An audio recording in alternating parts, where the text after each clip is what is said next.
Hi astronauts, this is your captain, Bit speaking, and I want to welcome you on board our starship for crypto galaxy exploration. This is our first takeoff and we're glad to have you with us on an exciting new journey into the universe of cryptocurrency. I'm going to do my very best to help you guys understand, and grow your knowledge and wealth through cryptocurrency. In today's video, you're going to learn about 1. What is Bitcoin? 2. Why was Bitcoin created? 3. Why should you consider Bitcoin? So firstly, what is Bitcoin? Bitcoin, to put it simply, is a decentralized digital currency. Let's break that down into a few key elements. Firstly, Bitcoin is decentralized. Now what does that really mean? Well, to understand decentralization, you have to think about centralization, and is all about when decisions are made by an organization that controls something and the users simply have to follow. For example, in Malaysia, recently the government passed a law allowing citizens 18 years to vote in a national election. This was not something that the average citizen could decide upon, it was purely decided and implemented in the positions of power in the parliament. So that's what centralization looks like, right? There's a system of power that we citizens simply need to follow. Now when comes to decentralization, the power of decision shifted away from those few people at the top of organization to everyone who participates, almost like a democracy. One person gets one vote, and that you can see happening in cryptocurrency. There's no single organization or authority which can control or govern Bitcoin. For example, it's shared across everyone who participates in the network. Decentralization gives you the power to be in control of your own cryptocurrency. Like a badminton game, you play with your friends, just the two of you. Both of you keep track of the score while having fun. Now this means both players are keeping each other accountable, right? Because there's no referee available, it's the players who govern themselves. This is called a peer-to-peer governing system. Secondly, Bitcoin is digital. What does that mean? Everyone is talking about Bitcoin, but has anyone shown you a Bitcoin? Does it look like this? Can you see it, feel it, touch it, smell it? This isn't really a Bitcoin, right? This is just a metal coin that has the letter B on it. You can't because it's digital. Technically you can see it online, but most people can't even describe what it looks like. Bitcoin simply looks like a list of transactions. In fact, let me share with you a screenshot of my Bitcoin in my Luno wallet. As you can see, it's just a list of random numbers. Now you must wondering, how is that valuable? I'm just looking at numbers like 1 2 3 4 5 XYZ and stuff like that. Why is that valuable? Well, it's valuable because I can trust that those transactions are true, and that's really the ultimate value of Bitcoin. The reason why each transaction of Bitcoin is true has to do with the technology behind, which is called blockchain, and this is the technology behind most of the cryptocurrencies in the world. This technology is a little bit complex and we will be covering it in a future video. So stay tuned for that. The takeaway that I want you to keep in mind is that Bitcoin is a system of payment that is fully digital. If someone asks you, you can now easily explain or just share this video. If you're enjoying this so far, remember to like, comment and subscribe, and hit the notification bell so you can stay up to date with all our latest explanations in crypto. Now we want to talk about currency. The simplest definition is that it's a medium of exchange. Some people differentiate between the word of money and currency, but for the purposes of this video, let's consider them the same. It's a system of money for a particular region or country, like how the US had US dollar, while in Malaysia, we use ringgit Malaysia, which I have here for example. Bitcoin, however, is not restricted to a specific region or country as it's completely digital, hence it's often called the digital or virtual currency of the internet. Is Bitcoin a medium of exchange? Well, ask yourself, how many shops can you name accept Bitcoin as payment for goods and services? Maybe one or two. I bet you probably can't even think of any nearby you, right? If you think of any, maybe the same which I can think of, which is Tesla, but you can't walk in a Tesla and buy one yet in Malaysia.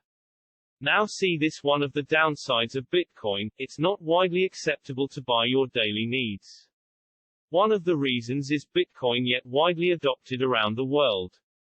Another reason also its fluctuating price makes it very hard to be a stable medium of exchange.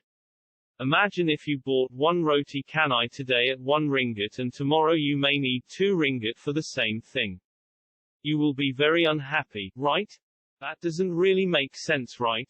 An asset that fluctuates in price and value like that is not a very suitable medium for exchange. We want stability when making purchases. Now this does not mean that it's completely impossible. Mass adoption will stabilize Bitcoin.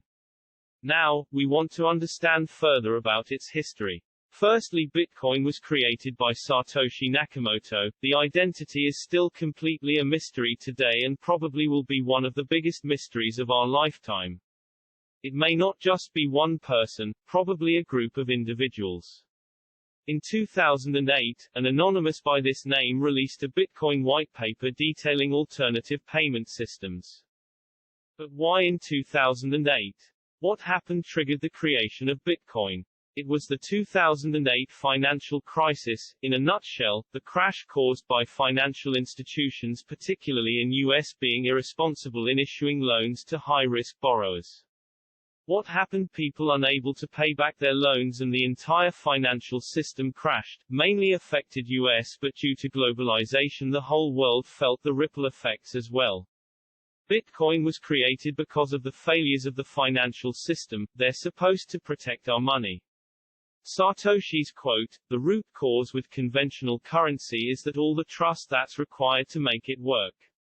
The central bank must be trusted, not to debase, but history is full of breaches of that trust." Some may question if Satoshi created Bitcoin, doesn't it mean it's centralized? Because he's the creator, he controls everything, right? Well, let me give an example. Like Albert Einstein created E equals mc2, but anyone using it, right? Anyone is free to use it. Same theory with Bitcoin. The protocol is kind of like a mathematical theorem in a sense. It governs how Bitcoins are created and processed. The control of Bitcoin is decentralized. In other words, it's shared across all participants of the Bitcoin network, not a single person. There's much more to the history of Bitcoin which we will cover in a separate video. By now, we covered the what and the why. You should have a brief idea of what is Bitcoin. The big question now, why should you care about Bitcoin? Because progress is inevitable. It basically means that whether you like it or not, things are going to change, and the same is with regards to cryptocurrency. Let's look at the evaluation of money across mankind history. The earliest form was in the system of barter trade, then started to mint coins from precious metals due to their scarcity, not commonly found but heavy o carry. Ta-da! Then come to the invention of paper money as we use it today. With the internet now we have numbers in an online bank. No matter we like it or not, change is inevitable. With subsequent technological development, humans have progressively tried to make money better, faster, more secure and so on. It's my personal opinion and I truly believe that cryptocurrency fits the next step in the evolution of money. You can buy Bitcoin and be a part of this revolution, or simply watch the world go by. So if you're interested in investing in cryptocurrencies and owning a piece of the future of money, I've got some good news for you.